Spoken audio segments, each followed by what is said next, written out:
নমস্কার বন্ধুরা, তোমাদের সবাইকে স্বাগতম আজকের এই ভিডিও। আজকের ভিডিওটা বিশেষ করে ক্লাস 10 এর ছাত্রছাত্রীদের জন্য।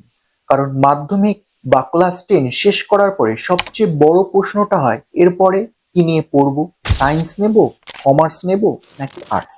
অনেকেই এই সময় খুব কনফিউজ হয়ে যায়, বন্ধুরা কি নিচ্ছে, পরিবার কি বলছে, সমাজ কি ভাববে, সব মিলিয়ে সিদ্ধান্ত নেওয়া কঠিন হয়ে যায়। তাই আজকের এই ভিডিওতে আমি তোমাদেরকে খুব সহজভাবে বুঝিয়ে দেব সায়েন্স কাদের নেওয়া উচিত, কমার্স কাদের জন্য ভালো, আর্টস নিয়ে কি কি করা যায়, আর শেষে আমি কিছু ইম্পর্টেন্ট টিপস দেবো যাতে তোমরা নিজের জন্য সঠিক স্ট্রিম নির্বাচন করতে পারো। তাই ভিডিওটা শেষ পর্যন্ত অবশ্যই দেখবে। প্রথমেই কথা সায়েন্স স্ট্রিম নিয়ে।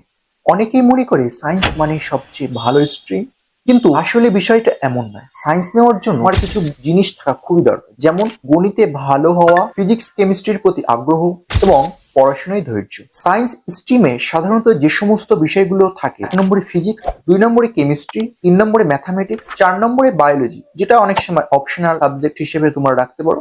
এই সায়েন্স নেওয়ার পরে ভবিষ্যতে অনেক কেরিয়ার অপশন খোলা থাকে, যেমন doctor, engineer, scientist, pilot, software developer.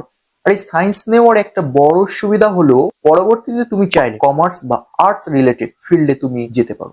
কিন্তু মনে রাখবে, সায়েন্স অনেক সময় কঠিন এবং চাপযুক্ত হয়ে পড়ে, তাই শুধুমাত্র অন্যদের দেখে সায়েন্স নেওয়া একদমই ঠিক নয়। এবার কথা বলি কমার্স স্ট্রিম নিয়ে। যারা বিজনেস, ফিন্যান্স, অ্যাকাউন্টিং এই সমস্ত বিষয়ে আগ্রহী, তাদের জন্য কমার্স একটি খুব ভালো স্ট্রিম। আর এই কমার্সে সাধারণত যে সমস্ত বিষয়গুলো পড়ানো হয়, 1 নম্বরে অ্যাকাউন্টেন্সি, 2 নম্বর বিজনেস স্টাডিজ, 3 নম্বর ইকোনমিক্স, 4 নম্বর ম্যাথামেটিক্স, যেটা তোমরা অপশনাল সাবজেক্ট হিসেবেও তোমরা রাখতে পারো।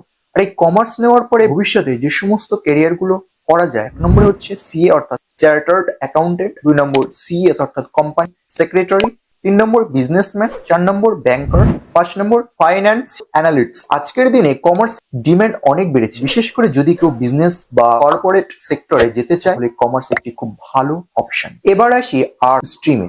অনেক সময় সমাজে একটা ভুল ধারণা আছে, আর্টস নিলে নাকি ভবিষ্যৎ ভালো হয় না, কিন্তু এটা সম্পূর্ণ ভুল ধারণা। আর্টস স্ট্রিমে অনেক গুরুত্বপূর্ণ বিষয় থাকে।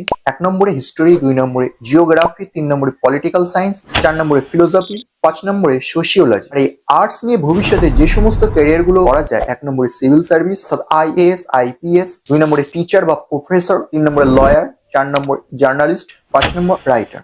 বিশেষ করে যারা ইউপিএসসি, ডব্লিউবিসিএস বা গভর্নমেন্ট জবের প্রিপারেশন করতে চায়, তাদের জন্য আর্টস এটি খুব ভালো স্ট্রিম।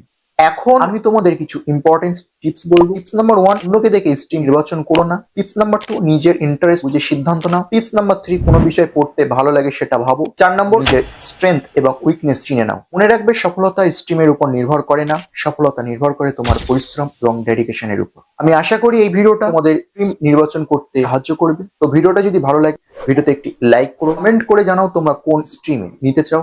এমন আরো এডুকেশনাল ভিডিও পেতে চ্যানেলটি সাবস্ক্রাইব করে পাশের নোটিফিকেশন অল করে রাখো, যাতে করে এই চ্যানেলের সমস্ত ভিডিওর ইনফরমেশন সর্বপ্রথম তোমাদের কাছে পৌঁছে যেতে পারে। তো আজকে আমি বিদায় নিচ্ছি, দেখা হবে নেক্সট পরের অন্য কোনো একটি ভিডিওতে। ততক্ষণ তোমরা সুস্থ থেকো, ভালো থেকো এবং নিজের প্রতি খেয়াল রেখো।